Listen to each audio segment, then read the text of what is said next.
About 2 months ago, we made a video talking about the state of Blood DK legendaries at the time. I had really a 3-horse race. Things have changed in 9.0.5, so time to revisit. Let's do just that. If you haven't seen this video, though, it will be down below. I think it's important. It's a little long now, especially since it's pretty much all outdated info, but it's a good place to start if you're checking out Blood DK for the first time in 9.0.5 and you want to know what my thoughts were coming into this more detailed, I would definitely give it a watch if you have the time. But so if you're not aware, they changed a bunch of legendaries for Blood DK. They're not all something that you'll want to consider, but the other ones are Vampiric Aura. Vampiric Blood now grants you 5% leech. Its duration has been increased. And its duration is increased. All of that's new. But on top of that, it also gives Vamp Blood to your party. Not your raid, but your party, the other 4 people in your group. Even if you're in a raid, still those 4 people. But yeah, the new stuff is 5% leech and it has a longer duration, which is okay, especially considering how Red Thirst works. But leech, we already have a fair amount of leech and we don't really do that much damage. So it could be a lot. I think it should be 10% leech and it would be a lot more interesting. But I do not know exactly how that leech interacts itself with Vampiric Blood. Like Vampiric Blood, it makes you heal more. I've never actually noticed if it increases your leech as well while it's up. That I don't know. But anyway, the other one was Gorefiend's Domination. Vampiric Blood generates 45 runic power. Additionally, Heart Strike reduces remaining cooldown on Vamp Blood by 2 seconds. So the second part was already there, and now it generates a full Death Strike, which is pretty interesting. I mean, it could generate more than a full Death Strike, depending on the scenario. But anyway, these two have been massively changed from what they were, and they still are not great. If there is ever a scenario where we could wear 2 legendaries, which I do not believe there will be this expansion, talked a lot about that. I just can't see it happening with how these work individually. Yeah, you can wear 2 of these, and they would be insane. If these 2 ever go on the same character, that would be absolutely ridiculous.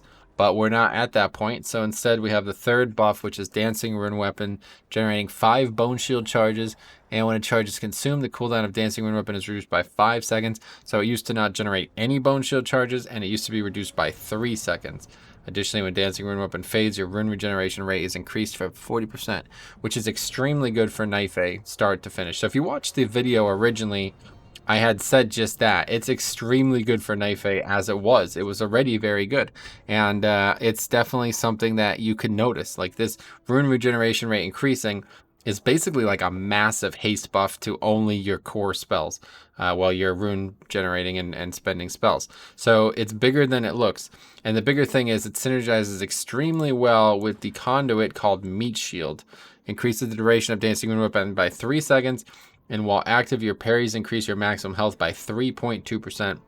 And that can last for another 15 seconds on top of Dancing Rune Weapon. It'll depend when the last time it refreshes is, but if you get a parry right at the last second of Dancing Rune Weapon, you'll have 14 seconds of this Meat Shield buff. So we've done a bunch of runs with this. I've done a bunch of testing with this legendary Crimson Rune Weapon. It is very powerful, and right now I think it is the absolute go-to in 5-mans. But it's not just because of the legendary, it's also because of some other things. So that's one of the main things we want to talk about here is Meat Shield. Do not even consider not using this. It is absolutely insane. It adds yet another thing. It also increases Rune Weapon. So right now I'm seeing about 15% uptime on Dancing Rune Weapon in a key. It was way lower than that before. I don't actually know exactly, but it was definitely under 10%. And now also another 15% for Meat Shield. So that is about 30% of the dungeon's combat. I have some buff from one of these 2 things, which is very good, okay? But that is one of the flaws of the legendary, is outside the other 70% of the dungeon combat, you gain nothing from this legendary. And that is something to consider. Actually, though, hold on a second. No, you know what? I think that's probably not the best way to look at this, because the actual legendary does more than just stuff during Dancing Rune Weapon. So it's probably going to be higher than that overall. But I've only ever looked at those 2 things just to compare them. But yeah, it's pretty good. My point comparing them is that Meat Shield is up for twice as long, as Dancing Rune weapon, so it has huge value. But yeah, from what I've seen, I actually released a video showing just how often I was able to use this spell. I think we had probably about 4 out of every 5 packs. If every single pack was just in a straight line and there was no RP or big breaks in between combat, I think that's about where you'd find it. About 4 out of every 5 packs you will have Dancing Rune weapon up for. And that is really good. It's not like hugely better than it was, the old legendary, but it's way better than not having the legendary on. And I think that's the most important thing. Like for me, I feel like the kit is complete enough that if you just use Death Strike well, you will not have much trouble.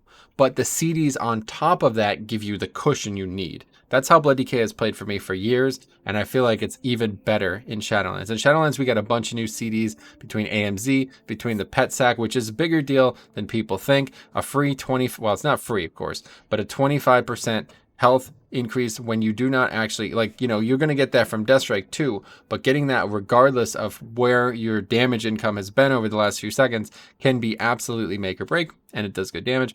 You also have Rune Tap as a baseline spell.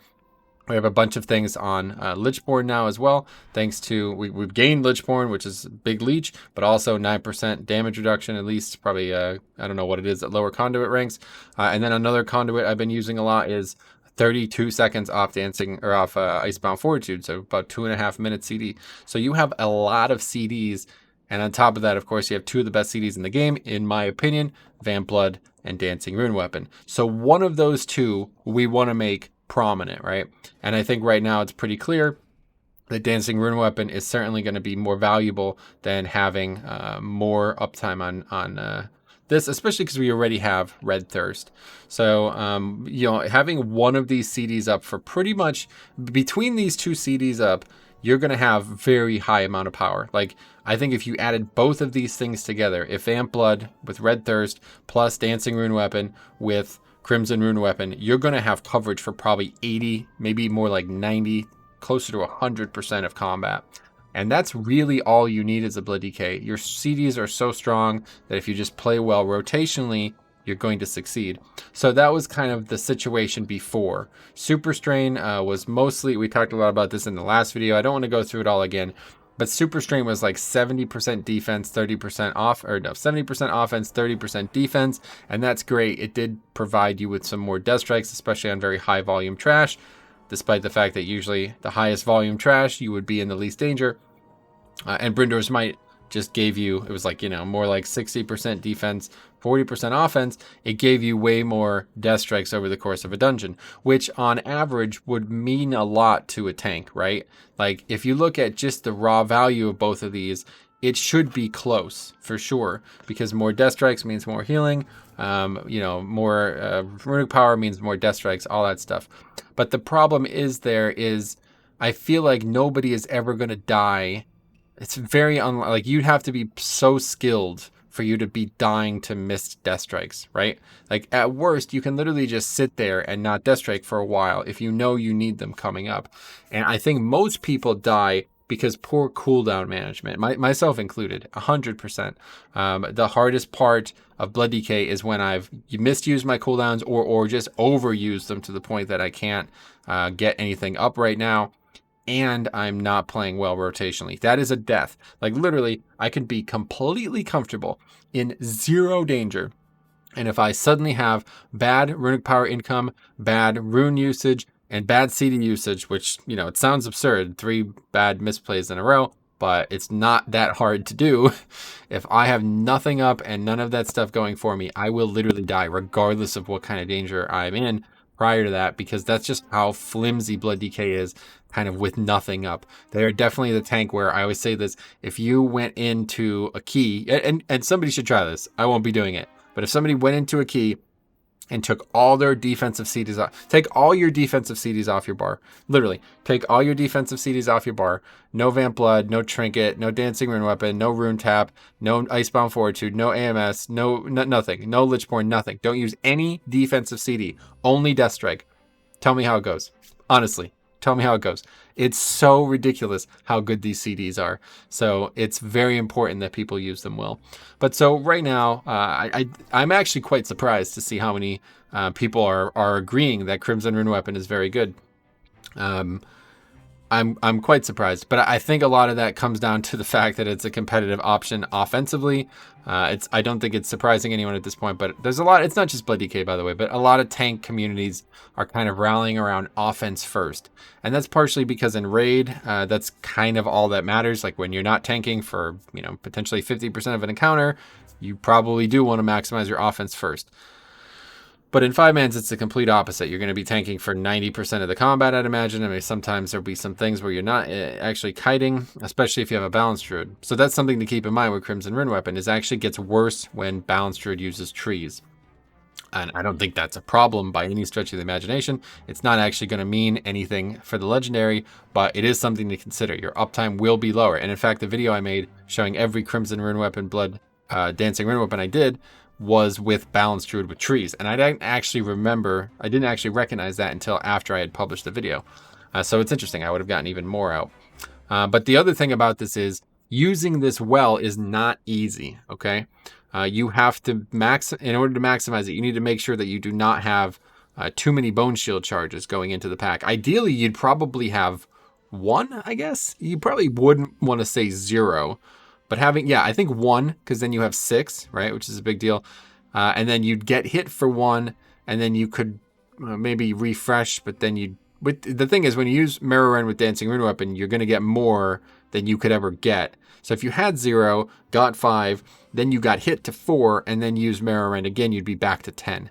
And all of that sounds great on paper, but reality is, this is just a pure upgrade from whatever we were doing before, right? Like, yeah, okay, playing perfectly with this on is great, and it would save you a lot of wasted runes, but wasting 1 bone shield charge, or maybe even 2 or 3, when you're literally getting 5 for free for using an insanely strong offensive CD and defensive CD, I don't really look at that as a problem. And I don't think anyone else does either. Like, playing this legendary perfectly is not needed at all for this to be very, very strong. But more so, getting value out of the rune regeneration rate should be important to you. And that's why I think it's absolutely insanely good for Night Fae. It's very noticeable, the time after, with that extra rune regeneration rate. So the main thing I would say is make sure that you're using a lot of runes during Dancing Rune Weapon. Don't just sit there and spend runic power the whole time. You want to make sure you're building up. And that's why it's so good with Night Fae, because then I can easily get enough runes back into the second Death's Due window, and I will not have to worry about dropping any stacks, not on myself, also not on the 8% damage reduction on mobs, which is now much easier to keep up. So that was why I was saying this legendary was very good in the first video. That's why it was a 3-horse race to me, because I was like, this is extremely good for Night Fae. If you're not playing Night Fae, though, I could understand if you wouldn't want to use this. But for me, it seemed like it was already good. Now it's a slam dunk. But there's more to just consider than the legendary. So let's have a conversation about that. So Blood DK has some interesting talents. Things have historically been very out of balance, to the point where people used to say it's not even a viable choice. Like, you should never consider using some of these talents. I never really subscribed to that straight up, but it is still pretty true, okay, in a lot of ways. So some ways that we could have a heavy impact with this legendary. But why I'm saying this is because the other 2 legendaries are almost entirely passive. Especially Super Strain, there's nothing you can do to alter Super Strain. It's the easiest legendary to use because it does not change anything. You don't even have to really interact with the runic power to be getting any value out of it, because you'll just be using Death Strikes anyway. You cannot increase. Really, I guess maybe like crit or verse will increase the damage it does, but other than that, haste does not increase it. There's nothing you can do other than keep the diseases up. Brindor's Might, on the other hand, is harder to use, but provided you're not constantly sitting on Death Strikes or constantly relying on 4 Death Strikes to survive a short mechanic, it's not really, you literally just get more Death Strikes over time. Dancing Rune Weapons is certainly, the Crimson Rune Weapon is definitely the hardest of the 3 to use, and probably one of the hardest in the kit. I don't think there's anything even close to it, but again, not important. But if it was important, it would be because of these 3 things we're going to talk about, okay? Number 1 is Tombstone, and it's going to draw some criticism, I think. A lot of people are saying it's a bait, okay? And I think, again, this is coming from a damage-first mentality. And I know a lot of people are concerned with this, but to me, as a tank in Mythic Plus, I don't really care about that as much. It's there, probably about 30% of my concern only. I always want to make sure, like, to me, I think I said this in the first video too. I would rather solo the dungeon than do good damage in the dungeon. Like, I would, like, if I could choose, do I do the same damage as a DPS, or do I double the healer's HPS on myself? I'm going to choose double the healer's HPS on myself. I would rather be able to solo everything I fight and do 10 damage than do 10,000 damage DPS and constantly be kiting, okay? That's why I've always laughed at this kite meta stuff. So anyway, the difference here, Tombstone, it does have a 1 minute CD, and it consumes 5 bone shields. So it's almost tailor-made. Crimson Rune Weapon feels like it's born to work with Tombstone, okay? The problem is they're never going to line up. After the first time you use them, it gives you such an awkward cooldown that you're never going to line both of them up. So is that an issue? To me, I'm not sure yet. I want to keep testing this, but I wanted to make this video because I don't know if it matters if I keep testing this, all right? The way I look at this is Tombstone is hard to use well.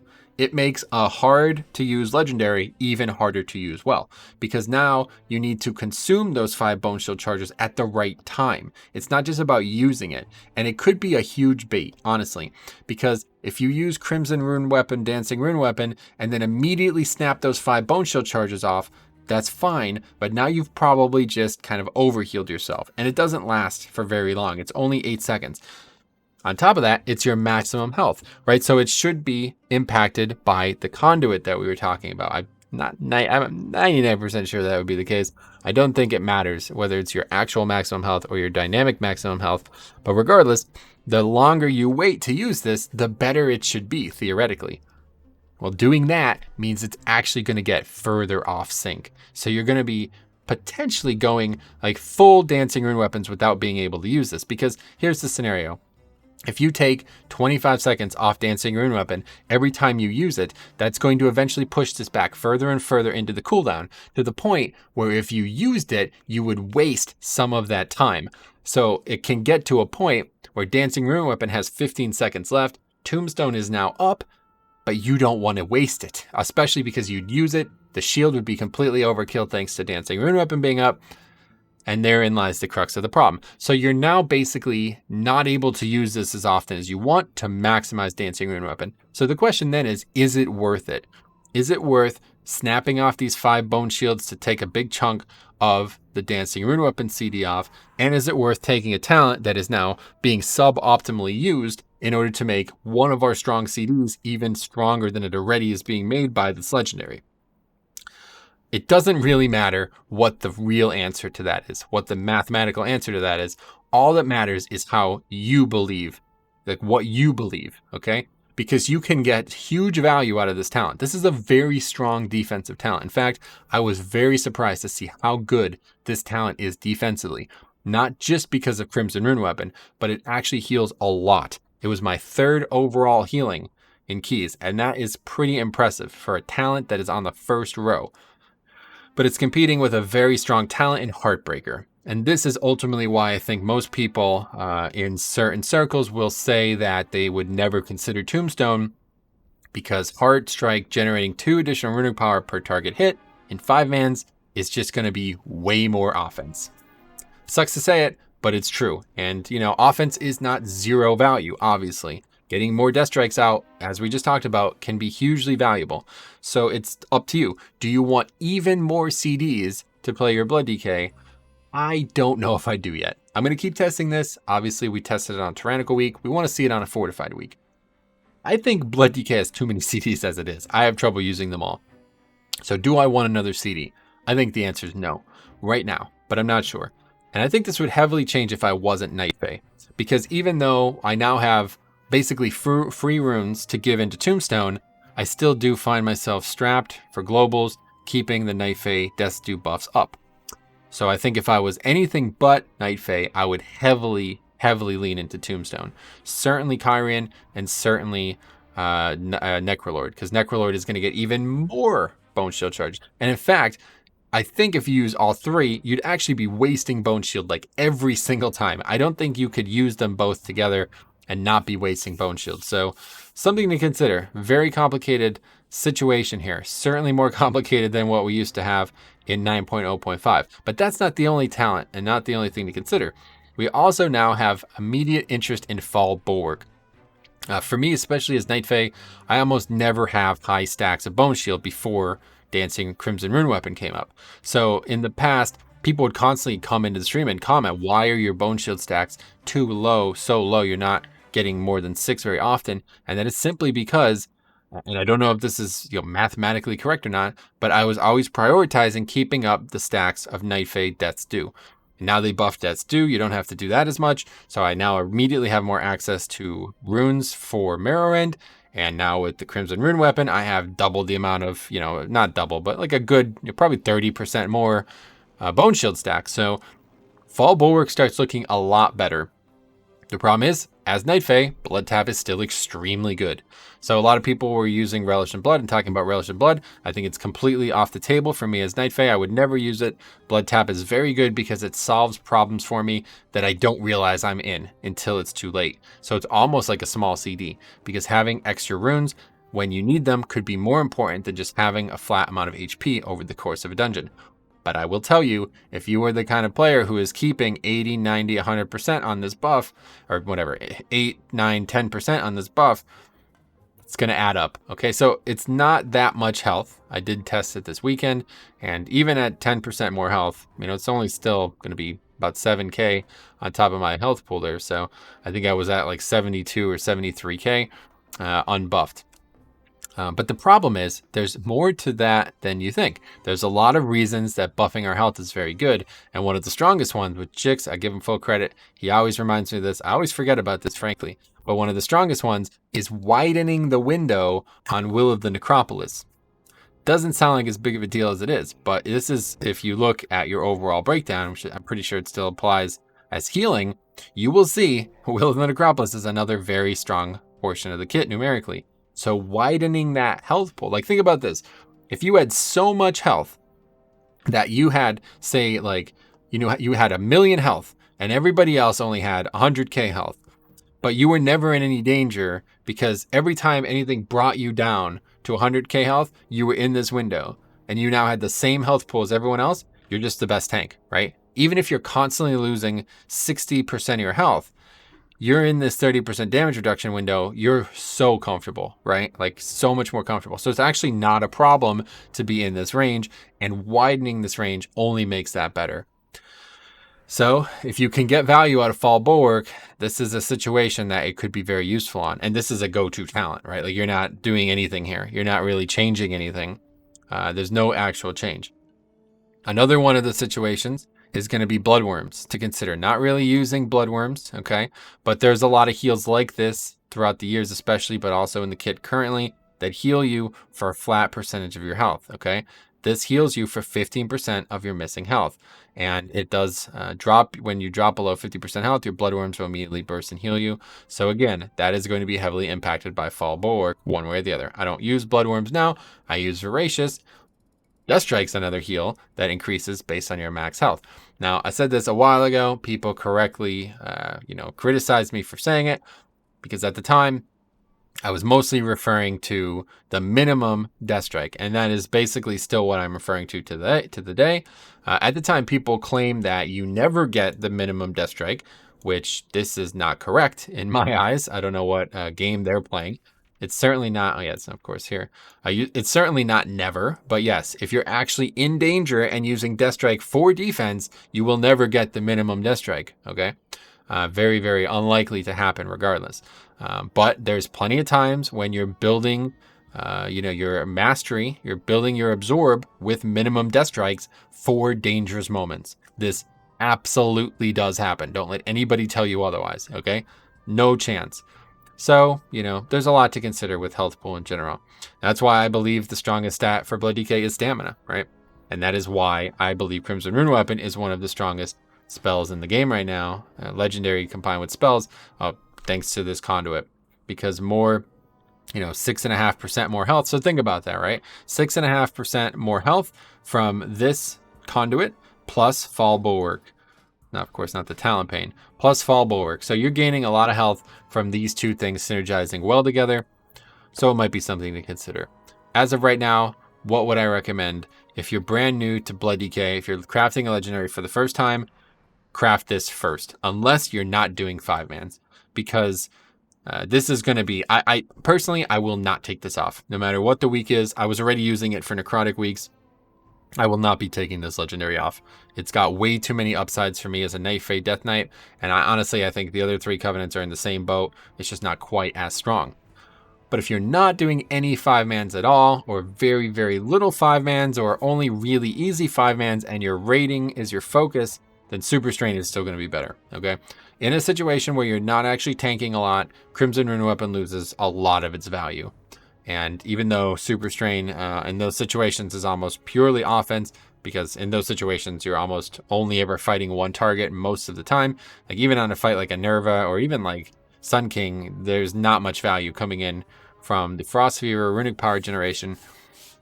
It's almost only about damage at that point. But that's kind of all you need, right? And that's the value of Crimson Rune Weapon. It gives you both. It gives you a lot of both. But in a 5-man scenario, that's relevant. In a raid scenario, unless there's a bizarre situation where you're tanking 100% of the time, like those rare 1-tank bosses, I would never use Crimson Rune Weapon in raid. But there is also, just because I know people have asked and I want to comment on it, there's also a scenario I can conceive of using Brindor's Might on. And this is probably never going to exist in the game, but I think there's been things in the game in the past that have been somewhat close to it. So I just want to give this the due that it should have, okay? If there was ever a scenario where you were gaining an insane amount of haste frequently, like a fight that increases your haste by 100%, and I'm thinking about fights like, I think like Altraxian had stuff like this. There's fights in my head that have existed, and I didn't really tank them in the past, so I don't know exactly how they would play out. But let's put it this way. If there was ever a scenario where you were generating heavy amounts of both healing and damage with Dancing Rune Weapon, this would probably be the best legendary, because it's going to allow you to get more value the whole time. That's the point. Crimson Rune Weapon, great value, but not all the time. Brindor's Might, solid value all the time. So if there was ever a time when Deathstrike became even more accessible than it is right now, I believe that this would be the time. That would be a really bizarre fight where you have like massive amounts of haste, or some insane scenario where you had double the haste, or 100% extra haste, or maybe your spells cost no runic power, something like that, where you could literally just Deathstrike over and over and over and over again. Then obviously this would be the legendary you're looking for. But you would have to be actually taking damage, because otherwise it's not going to be enough. You're still probably going to get more damage out of Super Strain. So anyway, complicated scenarios here. The other two I don't see myself using. This I always wanted to try in a raid scenario. And again, if there's ever a time when you can wear 2 legendaries, these 2 will be insane together. I could not even imagine if you combine that on-use Vamp Blood power with this on-use Vamp Blood power plus the secondary stuff that's attached to it. I cannot even imagine how strong that would be. The rest of the legendaries, nothing's really changed on. I still really want to try Pheromones, 10% haste. I mean, that's pretty interesting. Some of these other legendaries are still interesting to me. Judgment of the Arbiter is another one I want to try. Grip of the Everlasting I'm going to be using on Mythic Council when we finally get to do progress, which we weren't able to last week because some stupid DBM bug that nobody recognized to be DBM. And the rest, nothing to talk about really. So I do think they also buffed the Unholy legendary. Reanimated Shambler, I have not tried that since the beta, but I can't imagine I would do it. There's also Death Certainty, which we did talk about in the last video, I believe. It's an interesting legendary because you can pair it. You can pair it with the Rune Forge, which I never remember the name of. Sanguination, yeah, that's it, based on the target's missing health. So another scenario where if there's ever a target where it's like low the whole time, kind of like in Sanguine Depth's last boss, that kind of scenario where the boss starts at low health, you could get some big value out of this plus this legendary. But realistically, these niche scenarios don't exist enough to even consider it. So I hope this helps. One other thing I wanted to say about the situation is that even though we're talking about a lot of defensive elements, Crimson Rune Weapon offering you more Dancing Rune Weapon is a very big offensive CD, but it's not just an offensive CD. It's a burst offensive CD, okay? Super Strain is going to be good. It's probably still going to show up on the chart way better than any damage you will deal with Dancing Rune Weapon gained from Crimson Rune Weapon, but that's not the point. If you play Blood DK in 5-mans, a lot of times you know that you have trouble with threat. Mage, especially Fire Mage, Bombkin, some other classes like maybe Warrior, something like that.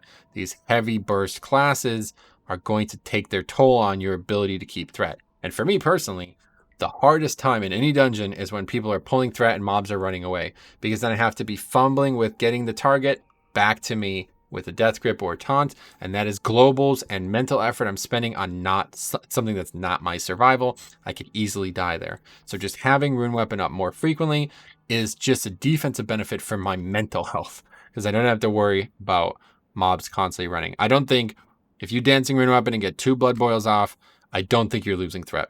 Okay, I think that would be absurd. So if that's still happening to you, maybe we have a bigger issue, but just wanted to bring that up too. Small anecdote on that makes my life a lot easier. So thanks for watching. I'm eager to hear your thoughts. I hope this will offer you the solution you're looking for, especially if you're playing Blood DK for the first time in 9.0.5. I think it's extremely strong right now, and if you have all of these synergies working towards each other, I think they could help a lot. Oh, one other thing I should bring up real quick. I haven't tested this myself. Rapid decomposition. Does the blood plague from the dancing rune weapon also get increased 15% more often? I don't know. Test it, find out. Let me know. Thanks for watching.